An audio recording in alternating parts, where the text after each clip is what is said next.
Question of the day ఏంటంటే RRB group D 2018 question ఇది. ఈ క్రింది వాటిలో ఏ ప్రక్రియ ద్వారా ఆక్సిజన్ గాలిలోకి విడుదలవుతుంది?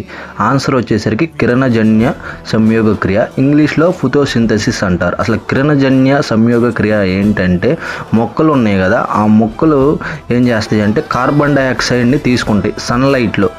సన్లైట్ ఉన్నప్పుడు కార్బన్ డైఆక్సైడ్ తీసుకొని ఆక్సిజన్ని బయటకు వదులుతాయి. సో ఆన్సర్ వచ్చేసరికి కిరణజన్య సంయోగ క్రియ.